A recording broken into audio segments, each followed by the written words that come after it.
It does 7 o'clock here. Say the Pledge of Allegiance. Pledge allegiance to the flag of the United States of America and to the republic for which it stands, one nation, under God, indivisible, with liberty and justice for all. And John Walters, you want to come up here and say a prayer for us? You can say it from there. Father, Son, Holy Spirit. Lord God, you are all glory and honor go to you for the times that we have not lived up to your expectations, times we have fallen short and did not follow through on what you needed us to do. We ask for your forgiveness, and in the future we will try to do better with your help. We thank you for bringing us all together here. We thank you for us living in this beautiful township and country, and for all the people that came before us that handed this down to us. Help us to preserve it. Help us to find out discern what you want us to do to create a better society, to get along better as neighbors, and to live up to your expectations. We ask all this through your Son Christ, our Lord. Amen. Amen.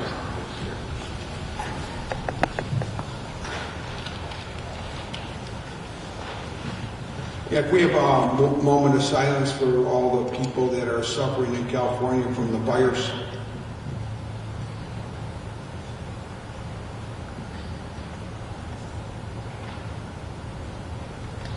Okay, then we'll go on to a roll call. Trustee Shake. Here. Trustee Clausen. Here. Trustee Bonomo. Here. Supervisor Ballage. Here. We have a quorum. Thank you. Okay, we're going to have the board, any of them that want to speak about what we've been talking about for the Civic Center. And it's going to be quick with us because this is more about what the people in the audience here, all the citizens that live here, what they want. So we want to get ideas as to what you think can go in there, and then we're going to try to implement as many of the things that we can. And a lot of it depends on cash, on money. And as of right now, when this thing gets finished, it'll be May or June, somewhere in that vicinity. And it'll open up, and we will have a place for our seniors. But then we're going to have to go out and raise some more money with grants and whatever else, donations and stuff, to start putting in like the rest of the stuff that we would like to get, like the wish list. So starting out, we will be open for the seniors in May or June, and we won't have to worry about a place for them, because right now it's really difficult for Mike Bonomo, who's the head of the senior committee, and Angel Shake and Cindy Lahat to handle this, because there's a lot of times that they get overflow, because the churches that we go to Cross of Glory most of the time, and they can't hold them. So, because there's too many people coming. And the more people that come, the better. So that Civic Center will be able to hold a lot of people. So that's one of the main reasons that I'm real happy that we're going to be able to at least start with the seniors. And then after that, we have a lot of other ideas. And I'll let the board talk now. Each one of you guys and ladies, you want to say something, go ahead and say. And then as soon as you guys are done, I'll walk around with the microphone and you can ask, just say what you would like. And the clerk will write it down. And if you have questions, you could ask us, and we'll give you the answers. So we'll start with Mike Clausen.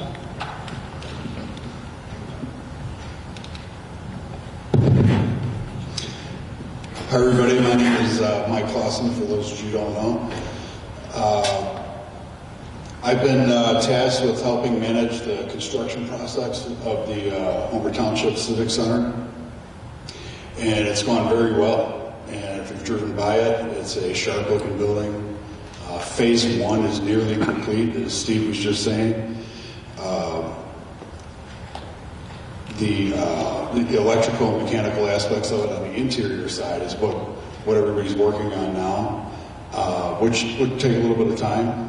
But the structure is up, the parking lot is up, and it's really an exciting process. It's actually going to be very similar to what we're in right now. Different construction materials. It's a metal building, not a brick building, but it's about this size. And it's exciting. It's pretty awesome for, volleyball, basketball, pickleball. Pickleball is a big thing right now. All the senior events and whatever anybody wants to do there, really. I mean, you can be able to rent the place out and host events there yourself. And it's an exciting process. I'm thrilled to be a part of it. And it's really, if you haven't seen it, drive by it. It's just something new in Homer. You just don't see new buildings like that go up in Homer. I guess that's why I'm so excited about it. And it's a good looking place, and I'm happy to be a part of it.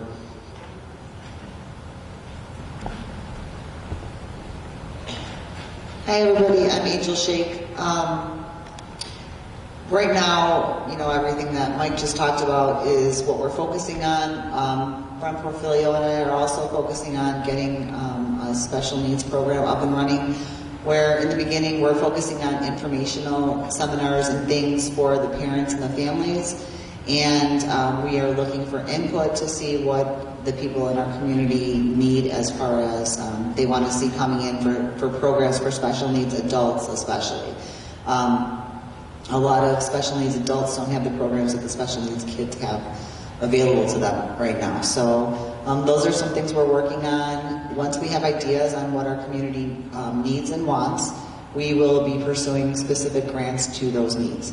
So if anybody has any ideas, feel free to contact either Brent or myself or anyone else on the board, and we'd love to hear your ideas. Thanks. Hey, sorry, I wanted to say one more thing. I wanted to give a special shout out to the contractor that's been building the contract. The structure is Landmark Construction, and they have done an incredible job keeping the place clean, organized, super professional, and it has just been a pleasure to work with them and watch them put this structure up. It's been very nice. It's not easy for especially a metal building like that, to stay organized and clean and not piles of stuff everywhere. It takes effort, and that takes a contractor that actually cares about what they're doing. And it's really nice to see a professional service like that. And one more thing I wanted to say, if you don't know where it's at, you can take Farrell straight down 151st and turn right, go east, and it's just about a half a mile up the road on the north side of 151st Street. Basically between the Township building and Farrell. It's about right in the middle on the north side of the road. Thank you. Good evening, everybody. Mike Bonomo, Homer Township trustee. And I took on the task of working with the seniors, creating a senior committee, now it's a senior task force, with Cindy Laha, Angel Shaken, a lot of people on this board that have continuously helped out some people in the audience throughout the last 3.5 years we've been doing this. A special shout out to Cross the Glory. They've been there for us throughout this whole process, allowing us to do their bingo events there. Homer Junior High let us do our expos, and a lot of businesses in the area supporting us. The biggest obstacle we run into, and this is the reason why we want something to call our own, is that at times Cross the Glory will have a conflict with scheduling. And we've set a date, second Tuesday of every month. We can't change it because we'd lose a lot of seniors that were focused on a certain day of the month, and that's the way it works. And this will give us an opportunity to not have any obstacles. It'll be a place we could call our own, and the seniors will be walking into a Homer Township facility, not a church, something that's not ours. But it just makes things a lot easier for us to function with, and kind of do things under our control, with supplying the products for our events. Again, it's something that we've worked on for a couple of years now. It's coming to reality, and we're looking for the community support to help us construct, make programs work. Because if the program works, the township works, and it's a success for everybody. So, thank you. And one of the things I want to make sure everybody realizes is that the Civic Center is right dead in the center between Homer Glen and Lockport. So it's going to be used by Lockport as much as Homer Glen. So it's not a Homer Glen deal. It's a Homer Township deal. And that needs to be understood, because about 45% of Homer Township is in the city of Lockport. Anything east of Farrell is in Homer Township. So just think of all those subdivisions that are east of Barry. So the township represents Blackboard as much as Homer Glen. And in the past, it was always like, people would always think Homer Township's the same as Homer Glen. But it's not. It's not anywhere like a city. A township does completely different things. And a township composes of, and ours composes of New Lenox, Lamont, unincorporated, Homer Glen, and Lockwood. And where the location for this thing is, it's right dead in the middle. So people, the only ones that it's not close to are the ones from New Lenox. But everywhere else, it's right dead where everybody can get it. It's almost like in the middle of the township. So the location is absolutely perfect. And this is a not-for-profit thing. We're not looking to hold weddings there and funerals and go in competition with other businesses. Because that's what the prior administration was talking about, raising money to pay for it. I have other ways to pay for it. Now, our board goes out of the box to figure out how to do things without raising taxes and increasing services. And we've done that for 4 straight years. And the reason for that is because we're not stuck on, we open the book up and we're on the first page and it says to do this. We don't do that. We look at the problem and we address it and we think, how can we remedy the problem without raising people's taxes? And we do it. We've been very successful like that. And that's something that everybody needs to know, because the first thing that I get asked all the time when I'm out at a grocery store, how high are my taxes going to go because you're building a Civic Center? And I'm telling them they're not going to go up at all. We froze the taxes for 3 straight years, and the first year we were in, we cut them drastically. So our board has cut taxes 20% since the prior administration. So our levies, our taxes for your property went from 1.6 something down to 1.3. So we cut $300,000 out of our tax levy, and we increased our services. And we're building the Civic Center without a tax. So rest assured, you're not going to be taxed because we have a Civic Center. Because that's a big question people have been asking. And I think it's pretty important to know. And what we're going to be walking, when everyone's done, I'm going to be walking around with this. And then you can just say what you think about it. If you have a question, you can ask the question. But we want to find out what you guys want to do with the Civic Center. We have a whole list of stuff already. Our road commissioner, you got the list, right, Brent? Yeah. So he'll go through a list of stuff that we can do. But we want to know what you want, because everybody in this room can come up with an idea like, wow, you got a good idea, let's use it. Because it shouldn't be just a group of people on a board that figure out and say, we're going to do this and this and this, and the hell with the rest of it. No, we want to make sure we're doing what the people in this town want. So that's why we're having town halls. This is the first one. We're having 2 more. And it's just a way that we can touch the people. And this is on video, so anybody that has ideas, just email us at office@homertownship.com and we'll get their ideas. We really want to include ideas from the people in the community. So you want to go on, Vicki? I'm Vicki Bozen. I am your Homer Township clerk.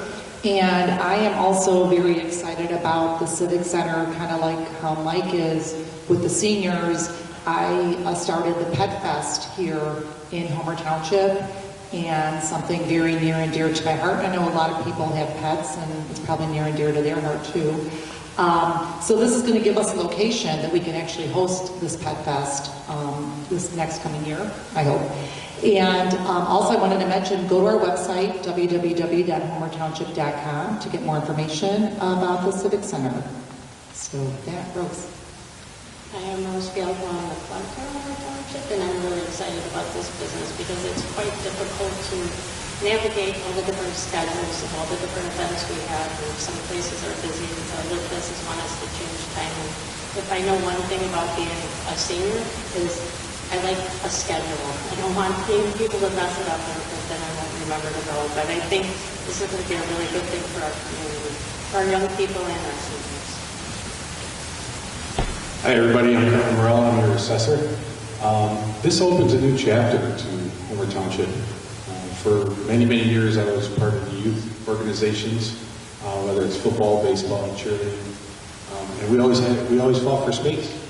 And this is a great opportunity. I mean, Homer Township is known for growing with their community, and the people that get involved is a big part of that. And the big part of that volunteers getting involved is what we have today. I mean, we have two gorgeous football fields. We have beautiful baseball fields. We have soccer fields now. You know, and a lot of this was done by the youth groups. And to see a township build a civic center like we are today, this opens a new chapter for everybody, for the youth, for the seniors, anybody with special needs. I've always been passionate about looking for some kind of after-school activities for the kids. I think some kids just get forgotten about after they come home from school, and maybe we can have some good ideas for them to do that. So I'm excited about this, and I think it's going to be a really good thing for our community.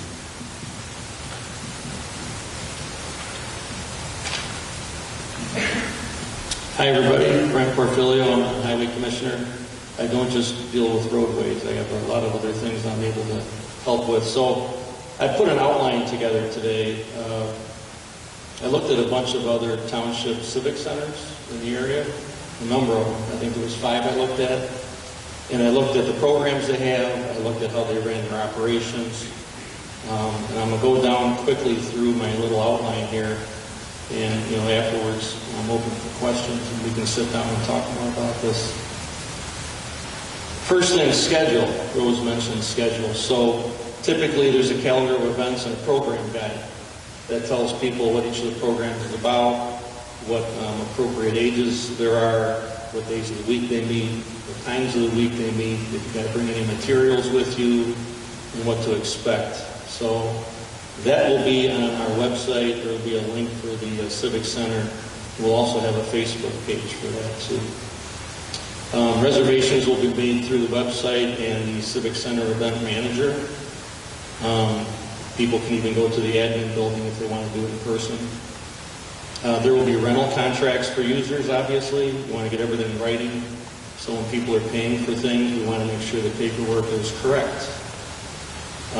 Sample floor plans are given out to people if they have a large amount of users.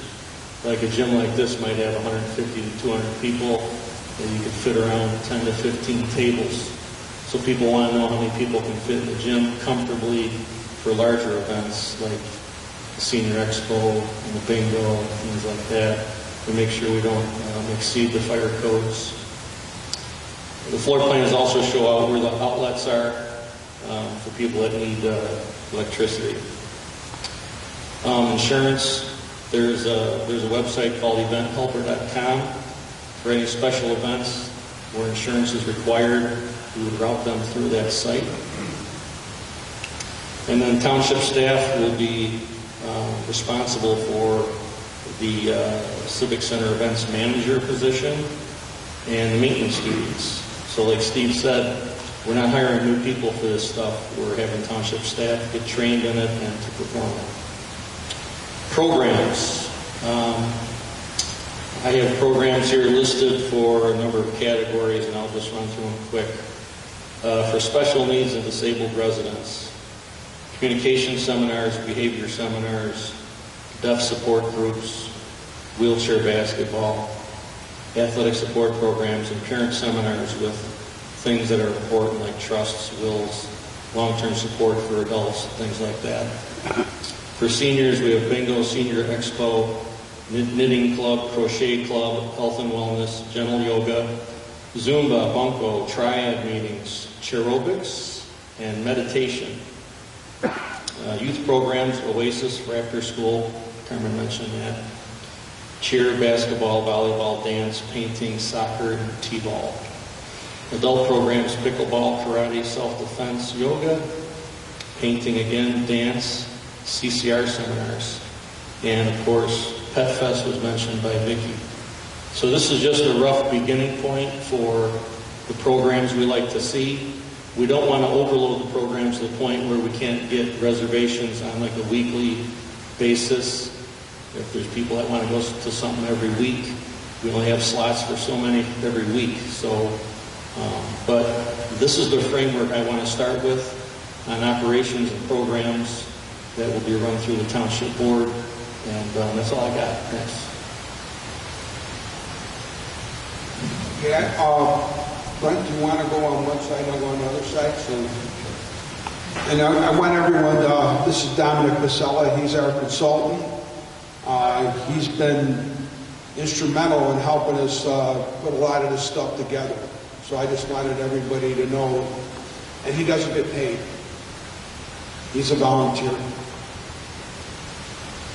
So we'll start off going down this way. Brent will see if anybody wants to talk. So I definitely think one of the things that you should consider putting on is programs for homeschool families. They're always looking for places to be able to host not only physical activities but other things.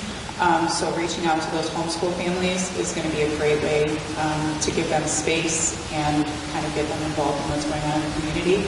And the other thing would be Scout troops. Scout troops are always looking for space, for events.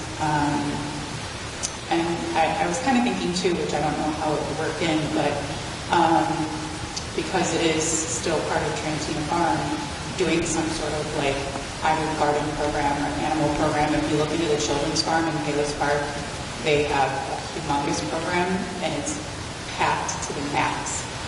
So people are always looking to get into that program. There's a wait list for everything there. So maybe just kind of seeing what they offer and if it's anything that we can implement for that. The children's farm in Palos Park.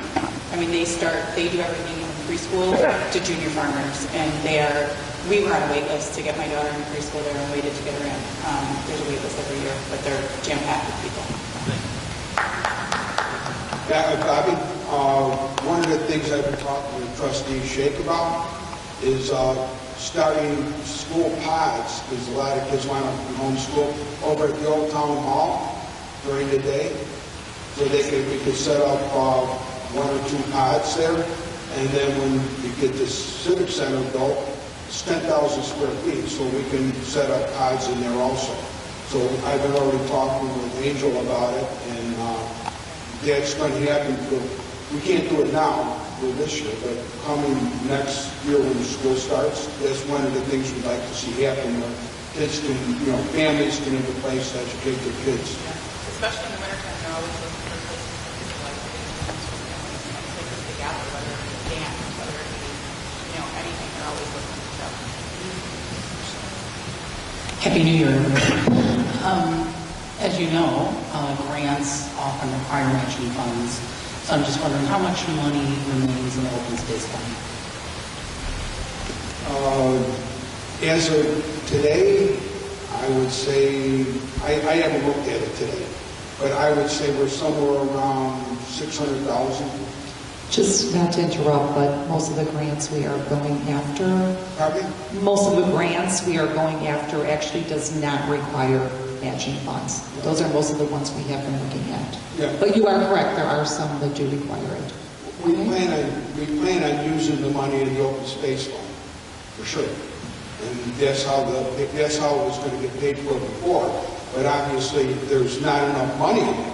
So we've got a grant for $500,000 for all the plumbing, the septic tanks and all that stuff.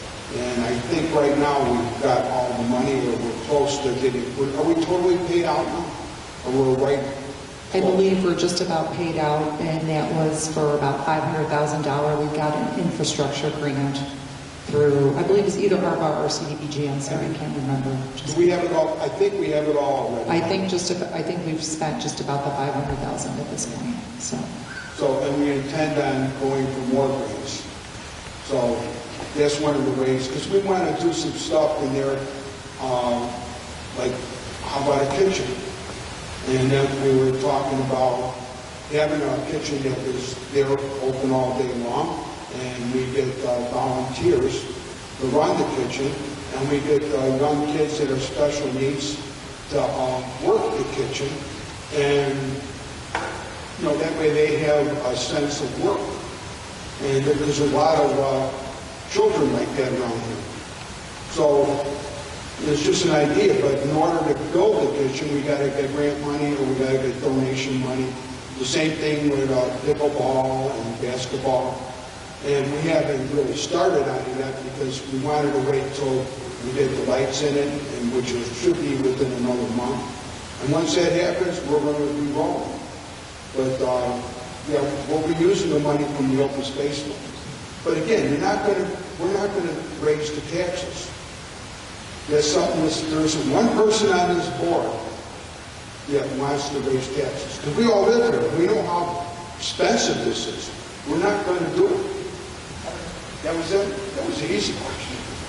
Anybody else? I just wanted to, sorry, Chrissy, if you don't mind. I just want to also mention one more thing, that we plan on using a lot of volunteers to run this facility, okay? So a lot of these programs, a lot of these parents are excited about, especially with special needs, and they are looking to get involved with these programs themselves. So that's very exciting for us, I think. Sorry, go ahead. It's okay. Bobby, I love your idea with the homeschool. Awesome. We homeschooled and we did it out of our house with 3 other families, and having a space would have been handy. I especially love the pickleball. My kids love pickleball. It keeps them active. It gets them out of the house. And right now they're in the house. They're not active, so it would be nice to have one indoors. I suggest having a sponsorship program. I will be the first to say I'll sponsor the pickleball as long as it's called Clausen Pickleball. Clausen Pickles, right?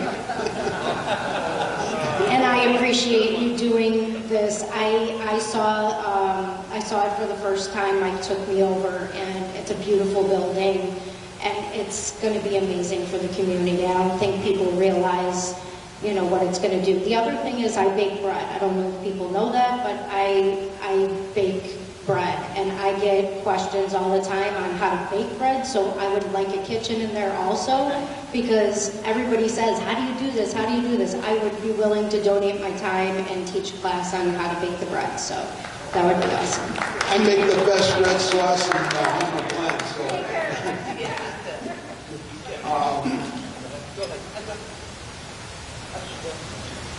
Hi, I just have a question. I looked online and I know it said, roughly 200 people before, fire people, and 50 parking spaces. 50 seems a little tight. But So I think that's the parking spaces they just put in was 50, is that correct?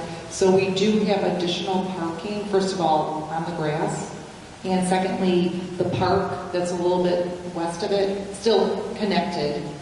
There is parking spots there. I want to say maybe 30 stalls there now. 30. You get the dog park across The dog park across the street, we have parking there too. Right. So we'll have plenty of parking. Yeah, for sure. We also have trails that zigzag around, and there's like 2 circles, and cars can park on that too, it's asphalt. great. I just worry about going across the street there. That there's no danger. That's a danger. And even when they had Harvest Fest there, people parked at Oak Prairie or across the street. But you're right, if we have a big event, If you obviously. go there at night, it's dark. Yeah. It's dark. You're right. But my only other thing, I know you're talking about volunteers, which is phenomenal, but you're going to have children there, you're going to let them vet. You're going to let them vet the process. Just FYI, just my history of stuff. And you're going to want to make sure that that's done properly, of who's going to be around. So right now we do, well, we don't really have kids that we're dealing with right now in terms of volunteers. But yes, that's already definitely in the works. Yes. No, but do you have any events where children are doing it and who's ever going to volunteer with the children? You're just going to have a vet them. Or something. Vet the volunteers, yeah. You're going to let them Yeah. volunteer. They just have to be gone through some process. Right, and we already have something in place for that, yes. And then my only thing is, I'm glad you brought up insurance. I'm more the practical girl. I look at stuff, I've done events, I've done this. I know that this is where you get into trouble. With the insurance, that's a big thing. And if you then have your liability and all of that, so especially even if you have pickleball and stuff, to make sure you have all that covered. Yeah, we have Norma, it's Township of Illinois Insurance, so it covers everything. Yeah, just make sure that it's Now, we carved out nicely. they already know we have the building, so we already have the coverage. Yeah, yeah. Special events, yes, there's coverage. For special events and also just for anything else you have going on. That's very important. Thank you very much. Just to ask a question. One of the things that the Civic Center in Lamont does, and I've got friends and family that live in the area, these seniors, and they come in, they have Meals on Wheels for seniors. And as we start to, realize the reality in our community is that we've got senior citizens that are being taxed out of their homes now. You guys are obviously doing due diligence by not raising taxes. The village so far hasn't raised taxes. But, we still have school districts and everything else that keep, raising our taxes. But with that, we do have a great concern in our community with seniors being taxed out of their home. I know, Angel Shake, you were overseeing the food pantries that we had at 2 locations for the township.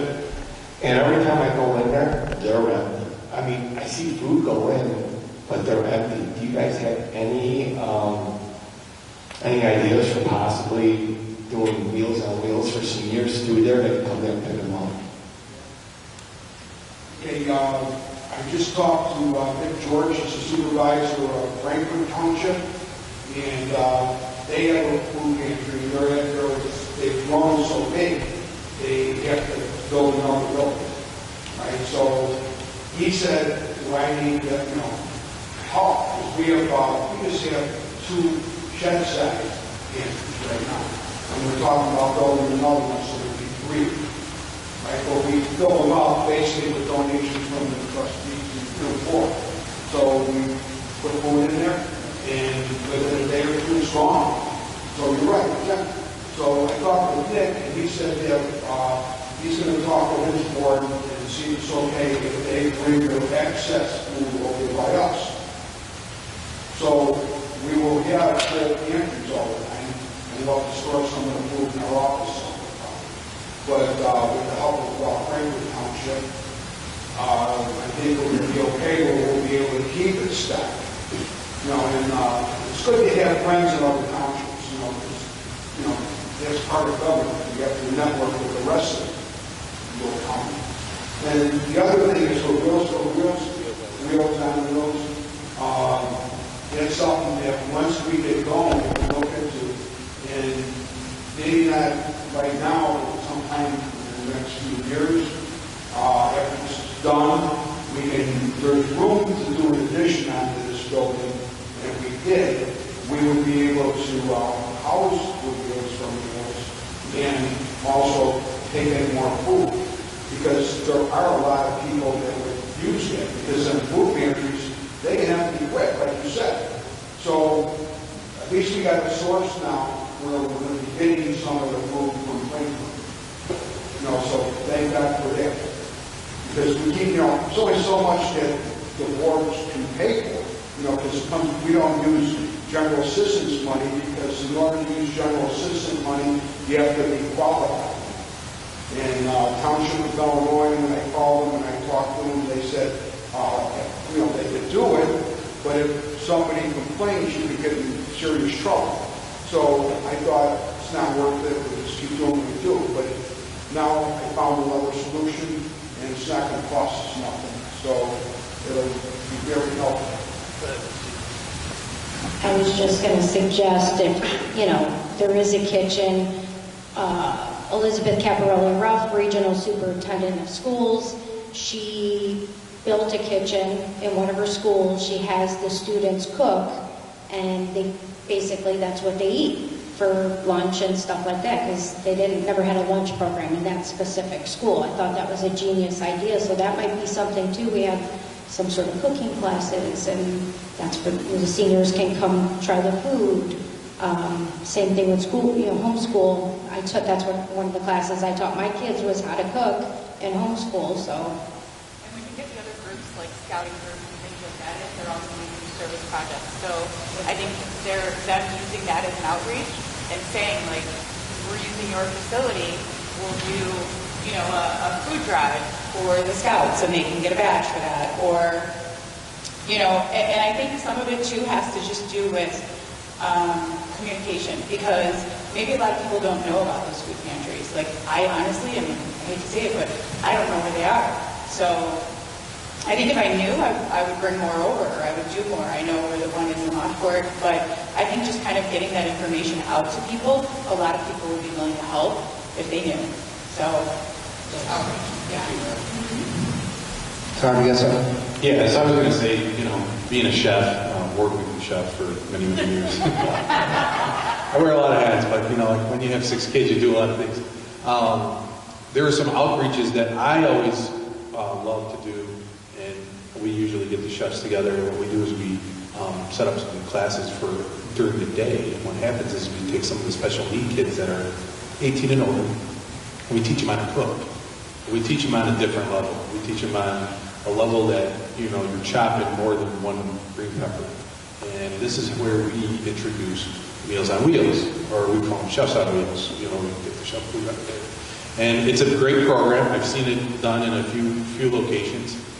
So these are the ideas that we were looking at. But you kind of need a large kitchen for that. So, the second or third phase of this building would be optimal to do something like that. That's kind of the goal, I think, in the future for our township. So that's what we're looking at. I'll come back. So I love the idea of the homeschooling school pods.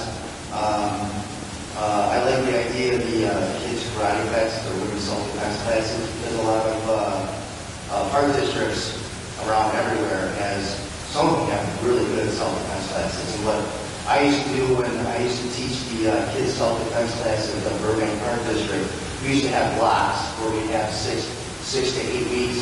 We had like a 6-week block, and it's really good for the people in the community because it's not only is it low cost, but you don't have to commit yourself to it a time of year or whatever. Regular karate classes, when you sign contracts and stuff like that. So I think you should consider like the 6 or 8 week class for the kids karate classes, and for the women's self-defense, I think that's a really good idea too. I like that. Maybe we can volunteer to run up that program. Yeah, I'll volunteer, yeah. See, we got another volunteer. How about that? I'm John Walters. I brought this up when the idea of the Civic Center first started, but when I was a kid, we used to have a floor hockey and a mural league where I grew up in Addison, and a layout for equipment's not that big, insurance maybe, but I'd be willing to help out, have an intramural floor hockey league for our younger kids, so they can get the idea about it. Like, there's like kids that don't skate yet, and they can get used to playing floor hockey in the gym setting like this. You could have 2 things set up, maybe even 3, and have a little tournament that every time you get together. But that would be my idea.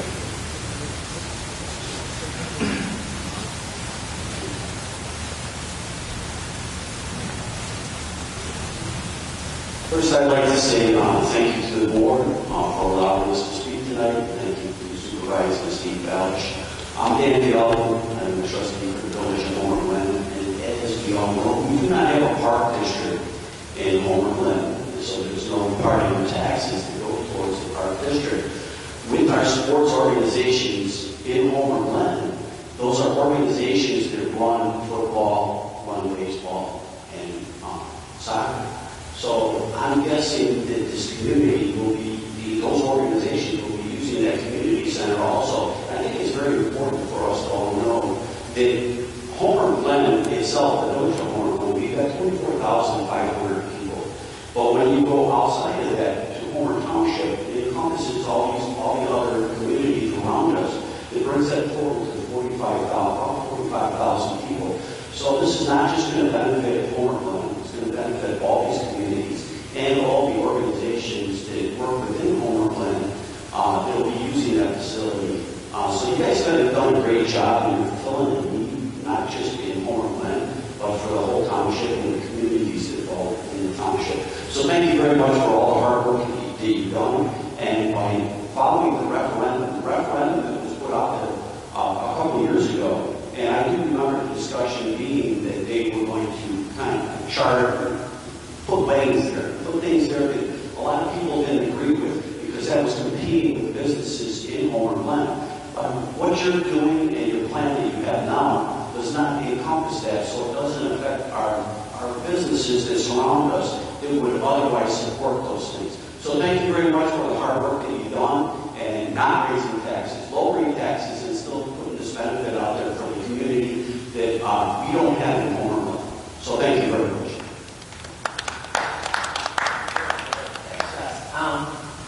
We talked about it before. I think it would be a cool idea, like during the summer months, to have like a, similar fire pit, something outside where the kids could play red light, green light, or Mother May I, all those old school games that these kids, I've played with them with some of the kids in our community, and I've taught them, and they love it. So, I'm sure there's a lot of story hours or things that you could do with kids that either are special needs or are not special needs. Just to hit all the different demographics. I think that would be s'mores. Fun. If I could jump in real quick and say something about that. Not necessarily a fire pit, it's a good idea, but that if you triggered a thought, that park goes, when you drive by the building, it goes way back. There's a beautiful walking path. So if you want to go see the current Civic Center in its current condition and check that out, go for a walk on the walking path and see the whole place. You almost can't see the backside of it, how far away it is. It's beautifully landscaped. It's a nice walk. It's a gorgeous place. But to add, something like that, for sure, there's outdoor space there, for sure. Yeah. I would like to thank everybody for being here too, personally. I have one question. So are all these programs, are they going to be fee-based, or are they free programs, or how does that work? Well, what's going to happen is we're going to try to make everything where there's not a cost for different programs. So, like if there's a yoga program, there's a yoga teacher. Now, the yoga teacher, we can't get a yoga teacher that'll volunteer to do it. Then we'd have to pay a fee. Well, the amount of money that we would, I'm Sicilian, I like to chew it down a little bit, so if they ask me how much we're going to pay, well, if you're going to teach a class for an hour, well, you get $25. And then they'll say, well, no, we get $200. And I tell them, well, if you want to work here, if you want to help your community where you live, then you got to do it for $25. And we'll argue, and then I might end up going up to maybe $30, $35. But I'm sure I can get people to volunteer to teach these things at a lower price than what they normally would. Like we just got this gentleman over here just volunteered to teach karate, and he was a teacher already. Right? So he has volunteered, so that means the karate classes we don't have to charge. Right? Why do we have to charge something if it don't cost us nothing? Now we're going to have somebody from the township is going to be a person that's there all the time, making sure everything's going right. So they're going to have to keep records on who's going to come when. So we have a paid person, but we're going to move our people around so that we don't have a new person. And if we get a new person, because we have to, we're still not going to raise taxes. If that happened, we would get a part-time person. We live here. Everyone's got to understand that. When you got a board that all lives in Homer Township, we don't want no more taxes. Everybody in this room is struggling. Everybody. Everything went up. So the Civic Center that you had researched, Are those fee-based programs, or are Some, those? there are always going to be some fee-based ones and some not. You know, so, It comes down to, like he said, if you have a teacher that's a specialized teacher that you can't find a volunteer for, you gotta cover their costs. And then for activities where you have to have materials provided or insurance, you gotta charge for that too. Well, in addition to that, I think I have an event background, just in knowing that even if you charge a small fee of $5, that gives a different commitment than offering something for free to people. So trying to fill a class, and let's say you have 10 spaces available in a class that you're offering. If somebody has to pay $5 or $10 for that class, They're going to come to the class, whereas if it's a free class, they're going to blow it off more times than not because they're not investing in that. So I think a small fee is sometimes just you know what, that's something I didn't think of. That's why we're asking people for their ideas. You gotta pay for plates and stuff that's not. Sure. So if you gotta pay $5 or $10, that's okay. And offering discounts for Homer Township residents is going to be a great way to do that and offer it, first, up until a certain date, it's open to Homer Township residents, and then after that date, it will open to other people, or a fee will be different, but you want people to commit to what they're signing up for, and when you offer things for free, it doesn't happen. If you're not a township resident, you gotta pay. I've dealt with volunteers also myself. Are you a volunteer for? It's very hard. Do you want to volunteer to read books to the little kids? It's very hard to find volunteers. Well, I'm asking you. I'm putting you on the spot. You gotta give them some kind of incentive. Yeah. You know what I mean? It's great to be, I think it's all about, to me, it's like if you're sitting at home and you're doing nothing all day, and then they say, hey, you want to help out by helping some little children, by reading to them, is there something that... I also think the volunteers are mainly going to be the parents whose kids are in these programs. We don't care who it is, So, we just want volunteers. no, but I'm just saying, for the most part. I didn't tell the board yet, but Jennifer Bertino Karen is the county executive, but she's involved with the Valley Parkland Foundation, right? And this book club called Imagine. I got the information in my car. I'm going to bring it to the office tomorrow, so it'll go up on our website. So we talked today for about maybe 45 minutes, whatever, I didn't keep track, but she's explained to me how this Imagine works. And we're not talking about county stuff. So, hey, whatever she could do to help us and we could do to help Valley Partners Group, that's great. So the idea behind it is that every month, whoever signs up for the program gets a free book mailed to them. And so the books are for kids from like, she said 0 to 5, let's say 1 to 5. So any child that signs up for the program gets a book every month. And it's a nice book. And it's pictures and it's got words. And then it's up to the parents to read the books to the kids, or teach them to read from those books. And, I said, well, most of these kids nowadays, they just read off of a computer thing on their hand. They pull out their phone or an iPad. But what she's talking about is an actual book for a little kid that doesn't have an iPad yet. So I said, this is a great program. And it doesn't cost anything. And all they're looking for is for whoever gets involved at our township to eventually make a donation of some sort to the book thing, because in order for this to happen in Will County, she's got to raise, I think she told me it was $150,000.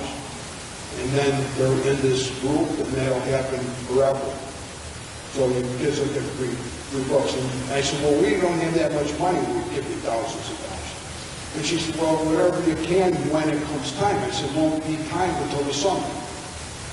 So, I said, maybe we'll give you $500. But she's fine. She's trying to grow a program for reading. So, I'm thinking it's a good program. So that's why I got to bring it to the board. Okay. So I should be talking about it now. Steve, can I take it for a second? Thank you. So I understand what you're saying. Volunteers need incentive. What's going to incentivize a volunteer to want to volunteer, right? Couple of things. First of all, we're going to try to work with the high schools and the junior highs when they need volunteer hours. One of the things that we will be looking to do is reaching out and offering community service hours for all these kids need so many hours, the high school kids especially, for community service. So if we can run a training program for them where they can be able to run some of these programs with our kids, like helping with tutoring and things like that, homeschooling, things like that, we will do that. We will bring them in. The other thing is, honestly, I mean, I homeschool my son. I homeschool from home. I've been involved in these pods and everything else, like Chrissy was explaining. There are parents like me, I'm homeschooling my kid anyway. There is no reason I'm not going to volunteer to take on 9 other kids and have a pod of 10 kids because I'm spending my time. It's not, the only thing we talk about where parents may have to cover the cost of their kids' educational materials, you know, if we're using a certain thing, or covering the cost of the kids' lunches, where sometimes what we would have to do is the parents would each take a day where they would prepare the lunches for those 10 kids. So it wasn't like we were asking for money, it was just like they had to commit to providing lunches for the 10 kids in the pod. So there are people that just do this because they're doing it anyway, and we want to help. It's not like, it is going to be hard to get volunteers, but we're kind of depending on the goodness of our community to be those volunteers. And I'm sure that lots of people will come forward. I'm Dominic Vasella. Just want to assure the residents that once all these programs are in place, we will have some sort of infrastructure online to sign up and have calendars, emails. I'm on social media, so I see the pitfalls in certain areas, and I like to say to the residents, check your spam and junk folders for emails coming from Homer Township. As far as it sounds like we're the nature school in Palos. Sounds like that's kind of the direction that the Civic Center wants to go. And just wanted to put out there that Heidi Pasella, my wife, started a nature school with 10 other parents, and it was very successful. And they're not in classrooms, they're out in nature and teaching the children about nature and eating lunch by the trees and things like as far as that goes. And so there's a lot of experience in this room here on how to get these programs to go. And also, residents, check your junk and spam folders for the hometown emails, because I think a lot of emails go into those folders, and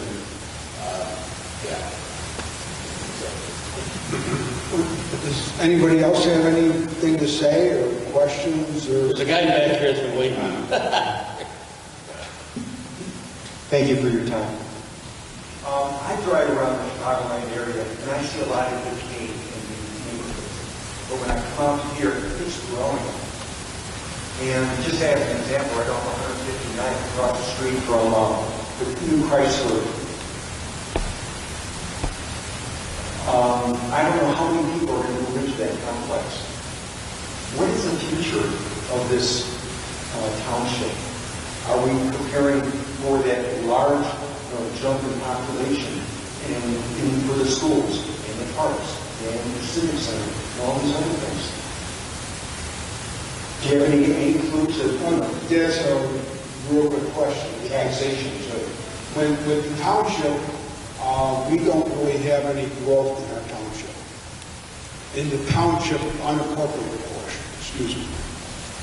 So township has unincorporated like in the middle of it, and then there's pockets all over the place. But pretty much there's about 20 miles of unincorporated road in the township. The rest of it is in the city. So it's either in New Lenox, Homer Glen, or Lockport, or Lamont. There's a tiny bit in Lamont, and New Lenox is growing now. What used to be a tiny bit, but it's a lot more. But Lockport is a real lot, and Homer Glen is a real lot. So we have no control over the city of Homer Glen or the city of Lockport. We can tell them, hey, you're building all this stuff where the kids are going to go to school. And they don't care. They ain't going to listen to us. They'll listen to you people because you guys vote for them. So if you live in Lockport, you tell them, no more growth until we can. You should have the infrastructure built before you start growing.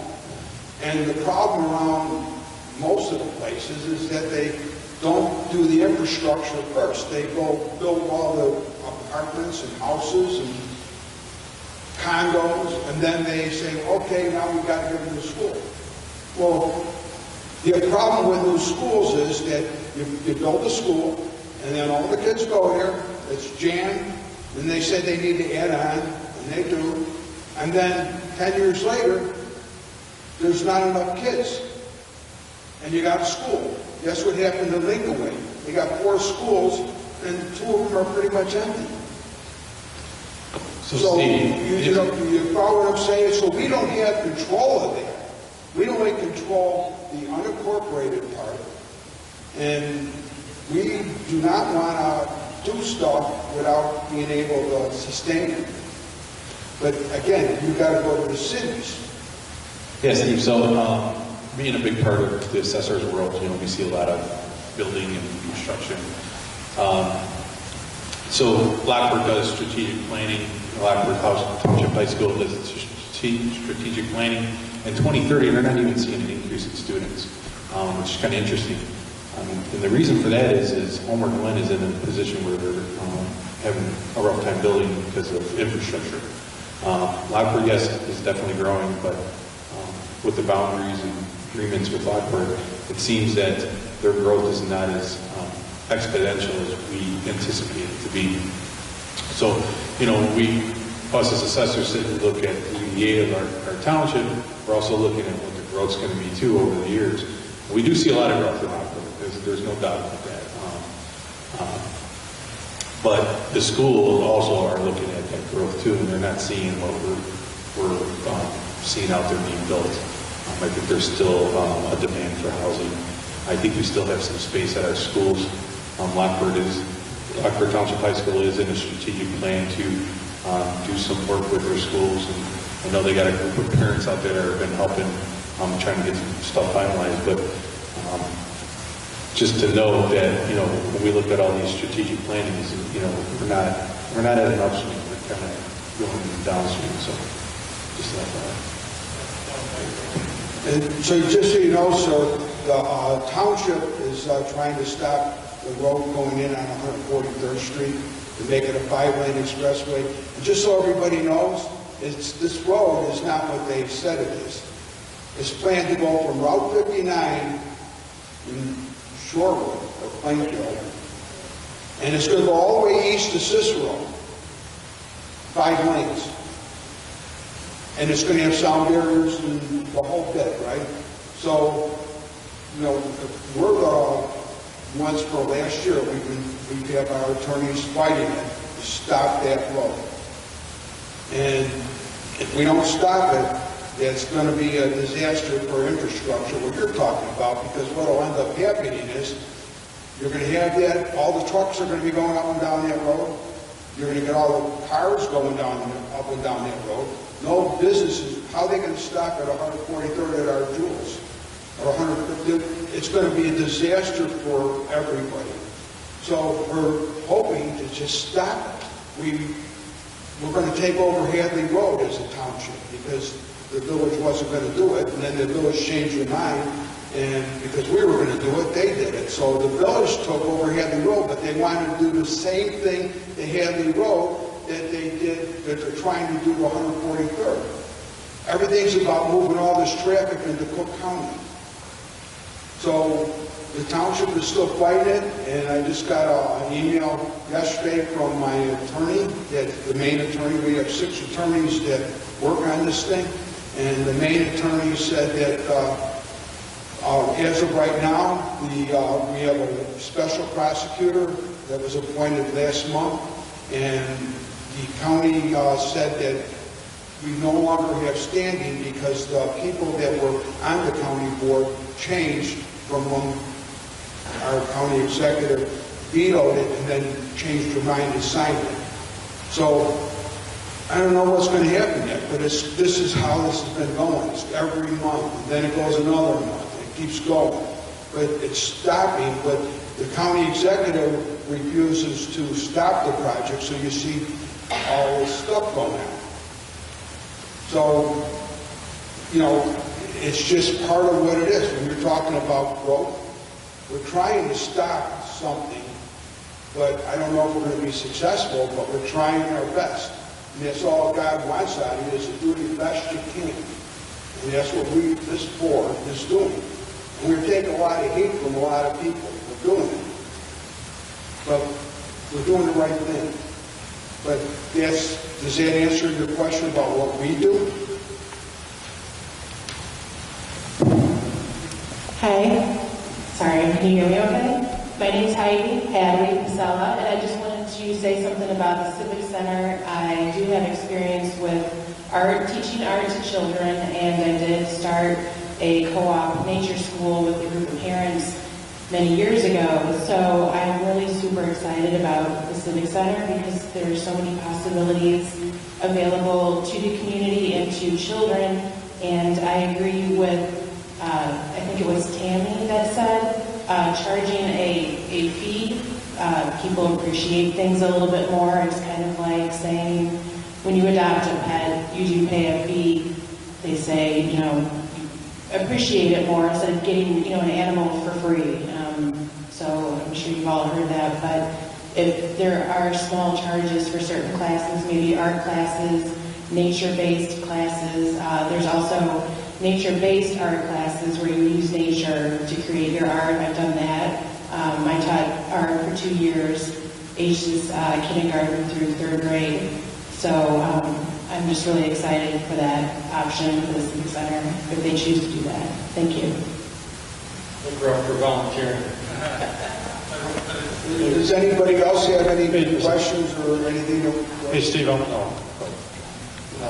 I do have a question, and it's not about the Civic Center. And I know Trustee Fiel from the Village is here. I know Gail Snyder's here. She was with the Township a while ago. I wasn't with the town. Oh, sorry, my apologies. But I know you were involved when we were incorporated, correct? 2001 was when I bought my house, and when we were looking for a home, there were people going all over the place trying to get Homer Township and get the Village of Homer Glen to incorporate. I mean, Goodings Grove become the Village of Homer Glen.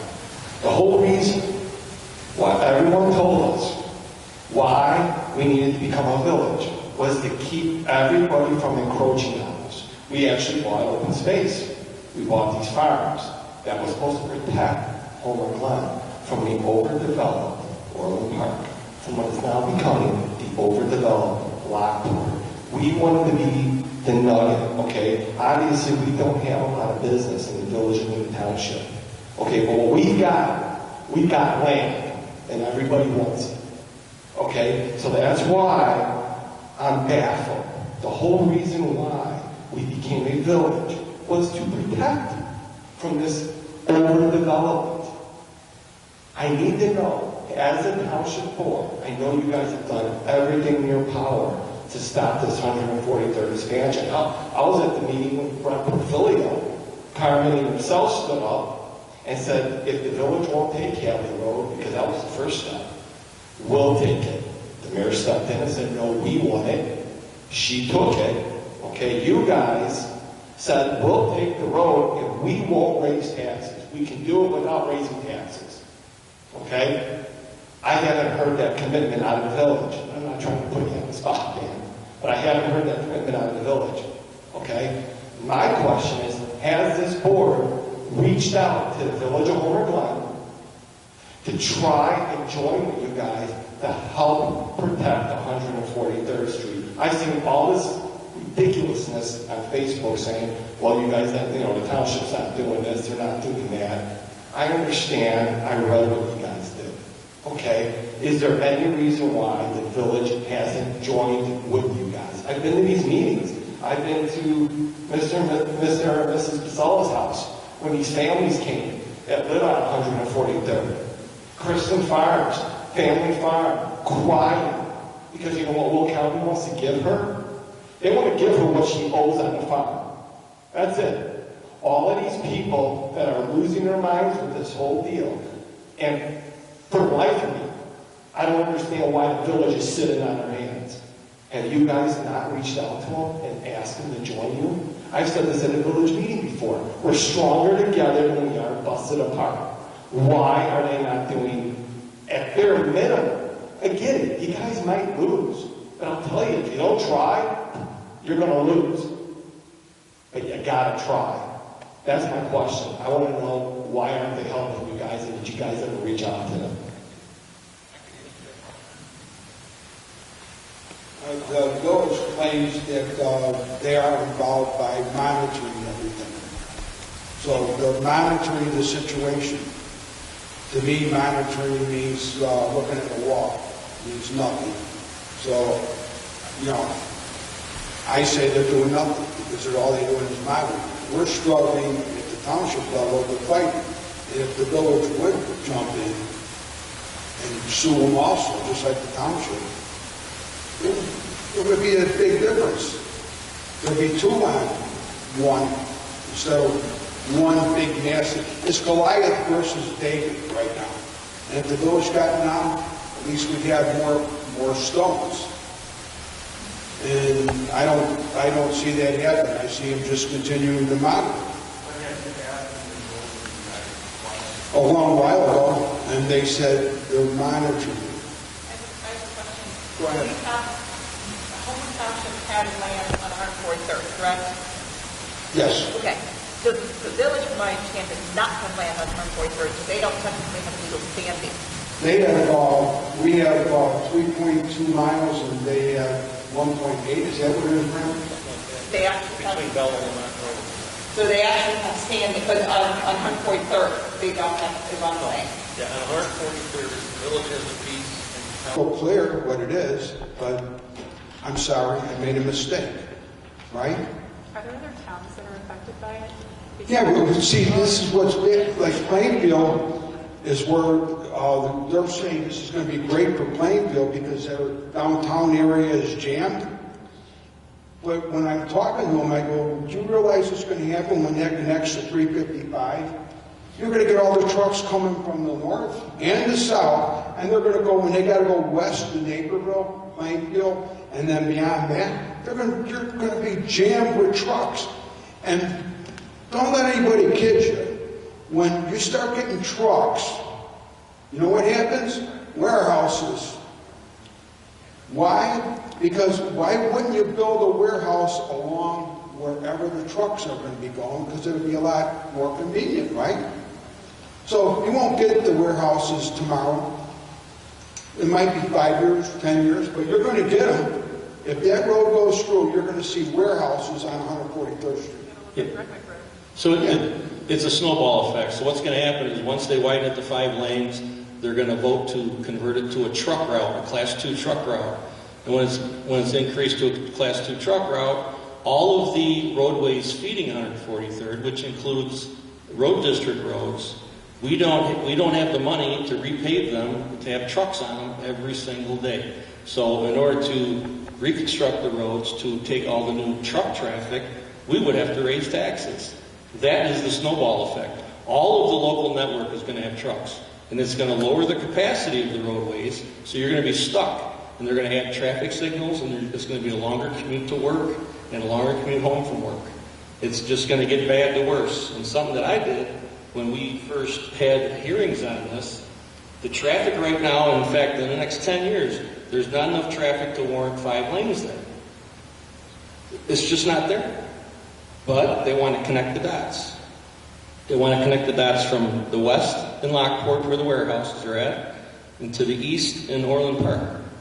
And they want to connect the dots between the two. Right now, they go from 143rd and they jog down to 159th to access the highways. 294 in the east and 355 in the west. And we're trying to continue to try to block that. But if we lose, there's going to be all kinds of traffic problems in Homer Glen between Lamont and Bell. It's going to be, like he said, a disaster for traffic. And then the other thing is, we have the largest inland port in the whole world. Okay, that's North. And that whole area over there, Center Point, all of them. So if you go over there, Route 53 right now is a real congested road with trucks, right? Well, last month, the road commissioner for the county said he wants to change Route 53 to a freeway. And I'm like, what's the difference? So I asked him, and he says the difference is that they can take 15 more feet of road space from people on each side of the road. So right now, they have 2 lanes going in each direction on each side of the street on Route 53, and then now they're talking about making a freeway so they can get 15 more feet on each side. So what are they planning to do? They're not telling us.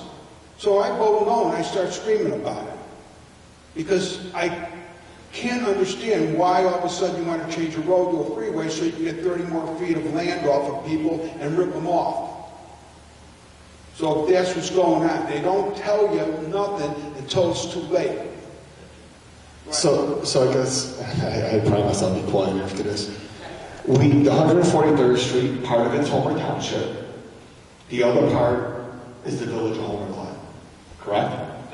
All right. If the township puts in a jurisdictional transfer for their part, and the village puts a jurisdictional transfer for their section, does this whole expansion go away? Everybody's got to agree to it. That's the problem. And the political part of it is going to control everything. They're like the puppet master. If everybody doesn't listen to them and give them what they want, nobody's going to sign the agreement.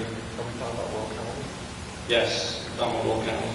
So Will County has the Democratic caucus of Will County is aligned with Orland Park, which wants 5 lanes from their town all the way over to 355, the same with Lockport.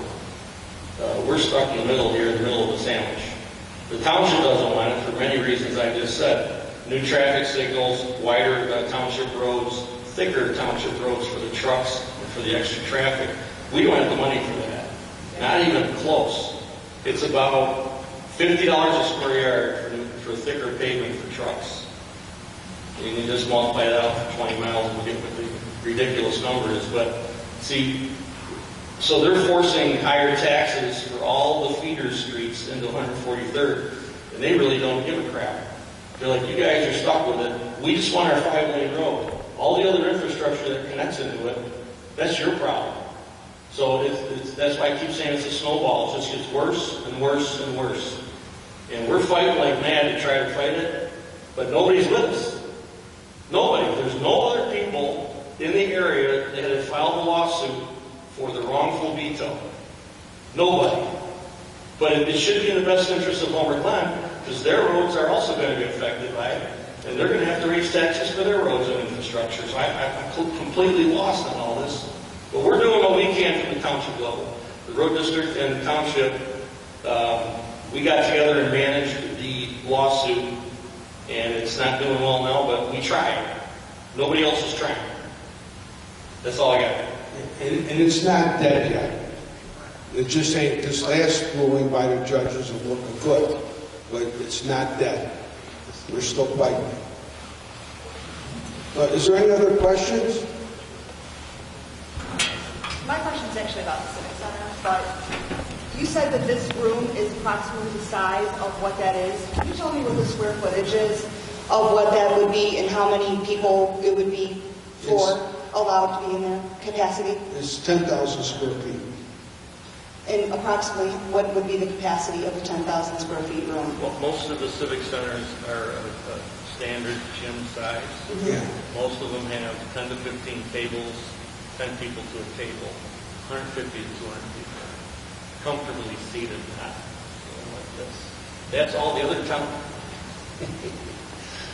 Like I said, when I went on all the other Civic Center, Township Civic Center sites, they all revolve around a lot of overlap with what we have, which is a basic size gym like this one, and they all each have basically 150 to 200 people for a larger event. You can probably cram more people in there and it's a little tighter, but you just got to follow whatever the fire code is for the capacity of the gym. But that's like a benchmark of what they like to have, and still have room in the aisles, and for people to scoot their chair out and not hit the person behind them and stuff like that. So then what will happen then to the old township building? Are we still going to be able to use that? Because a lot of the meetings and things could also be held there, so that you wouldn't need a big space like this. We're going to use the old town hall. Like I said, I've been talking with Trustee Shea about doing pods for the schools, the home schools. And we have to have our township meeting there every so often. The scouts go there. Over there, it's a little different. We rent it out to somebody to do a birthday party or whatever. And it's not a lot of money. It's $25 an hour. So you said you didn't want to compete with our local businesses, but like if you had Oasis or After School Care, that does compete with our schools, or have other types of events that our schools are hosting, like after school programs and things like that. That's what we're looking at. The after school programs, we have to talk with Craig Shoppy, and then I forgot the from District 92. Oasis has always had a waiting list. Dr. Allen, I think his name is. Oasis has always had a waiting list. I got 4 kids that went through it. They were always full. And also on a competing basis, we would charge less, so it would help out the parents. We're going to be doing stuff that's going to help families. So I hosted an event at Cross of Glory, and I was talking with Pastor Dana at the time, who's no longer there. She was saying that the church was for the community. She wanted to use the church as a community center, and she was worried because we're not getting the congregations that we used to get there, and she's worried now that the preschool is gone, that if the Civic Center, she didn't say this, but if the Civic Center has their place for events and we are no longer using Cross of Glory, I'm afraid that we're going to lose the church. To be honest with you, we don't, but we use it. Cross of Glory we use right now. Right. But I'm afraid if we take things away from her, then they're just going to have to close. Well, the problem is there was a lot of, for the seniors, we like to have it the second Tuesday of every month. And there were numerous times during the year that there was a conflict in schedule. And so if you know anything about seniors, they like their schedule. Like they don't want to change. And it's not even about moving it somewhere. We could not move the day, that was assigned already. So I just want to mention, Mike, you can probably talk a little bit more about that. But Lamont has the same thing as we have. Almost every town has a civic center or some kind of district that has churches and businesses and all of that. And there is no, most townships have civic centers or some sort of park district. Right, and as for the old town hall, unfortunately, I think there's only 13 parking spots. So for somebody to host an event there, it's very limited. We cannot have more than, I think, 13 cars there at one time, 13 to 15 cars. So Shilling School parking lot is also right there as well. So when you guys had your last meeting, I actually parked there. Gotcha, yeah. And some people will park across the street, but that's something we do have to arrange with, like Shilling or whatever, or with the fire department across the street. So. You're not paying the church for their space. Correct. So there's no financial loss on their part. So it shouldn't be a loss on the church. Right.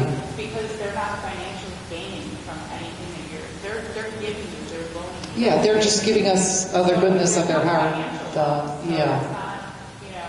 it's just a move of location. Right. And more space and more availability. And this is a different building than we ever had. It's a completely different building. It's an activity center. It's 4 activities. And it is it's an addition to the community. It's not subtracting from the community. It's a very positive thing. already built. We're in the process of finishing it up. And it's not going to deduct from anyone in the neighborhood at all. But to compare it to other buildings, there is no other building like it in the community. And if I will point out an observation that I noticed, we go to a lot of these meetings together. My wife is the Will County Chairman. We happen to travel a lot going to meetings like this all over the place. I've never been to one meeting where the entire crowd participated in it. Never once. I'd have to say the volunteer aspect is handled by you guys. You know, everybody that was here is going to participate. You're here tonight to participate, right? This thing is going to be awesome. And you guys are going to make it awesome. You know, we're just managing putting it together. Literally. Thanks. Hey, real quick. With the volunteer bases that we need, Vicki, myself, and with the seniors and with the Pet Fest, that's probably our biggest events that require volunteers. I could call 20 people to help volunteer with any event that I do, and I'm sure Vicki could say the same thing. And out of those 20, I'd be surprised if not all 20, if one of the 20 said no. There's people in this room, and you're talking to Clausen's running a big operation. Brent has things going. Everyone in this room has different things going on. Boy, they stop real quick to help the township with the things that we put together. With the Pet Fest, I mean, I don't know how many pets were adopted last year. I mean, you're talking, and it's a big deal. And with my senior events, we have 100 seniors every second Tuesday of every month enjoying themselves, congregating and everything. My last expo, we had 50 vendors and over 500 people walk through the turnstiles. So with that, and we have an overflow of volunteers. And when you get back to the schools, we had 10 students from Lockport Township helping out as volunteers. And to say there were, what was that? And we had 20, but the 10 primary, well, yeah, 20. And in addition to all of us, most of the people in this room helping out, it's an overflow of volunteers. So there's no question we're never going to have a problem with that. And it comes from the heart too. It's not like we have to ask. They're actually asking to volunteer before we even have a chance to ask them to help us. And the one uniqueness about this board that's sitting here right now is our outreach to all the friends we have in this audience and in the community. I mean, again, it all comes from the heart. None of us are doing this for kudos or for, we get knocked pretty hard for some of the things we do for this community, which are good things. We have an event coming up on the 23rd at Homer Junior High to help cyberbullying, and God forbid we're getting knocked for that, okay? And the person who is doing it, and I'm going to make this clear, is my neighbor right in my backyard. We've been talking about it for a long time. And I approached Shop on it, our superintendent Shop. He loves the idea. And we are going to expand it. You're going to hear, we're going to have another event announced, a similar event in February. But it's to help the community. It does nothing for me. It does nothing for anybody on this board, but it helps the community. Cyberbullying is a big, big deal. And the time we have right now with the kids getting ready to go to high school or moving out of the junior high to go to high school or high school to go to college, they need this more than ever. And again, and it's for the parents as well. And Rich Wasaki, who's running the program, is asking the parents to bring their students, bring their cell phones or their social media stuff. He's hard-lined. He's going to tell the parents what to do and tell the students how to listen to their parents and to listen and pay attention to what's going on. So just with that being said, again, everything we do off this board is from our heart. I'm telling you right now. And we get crucified for it. And, it's not, it's a misinformation or miscommunication, whatever. But everyone in this room really cares about this township. And, we take a lot, but we give a lot too. So that's all I wanted to say. Thank you. We have to kind of end this now because it's 8:30 and the school told us we got to be out by 8:30. Let me give a quick wrap up. These are the things I wrote down from the audience tonight. Vetting volunteers with background checks, Meals on Wheels, cooking class, floor hockey, animal farm, children's farm, scout troops, homeschool, art, outdoor events, and a nature school. That's what I have down for additional programs besides the ones that I had mentioned before.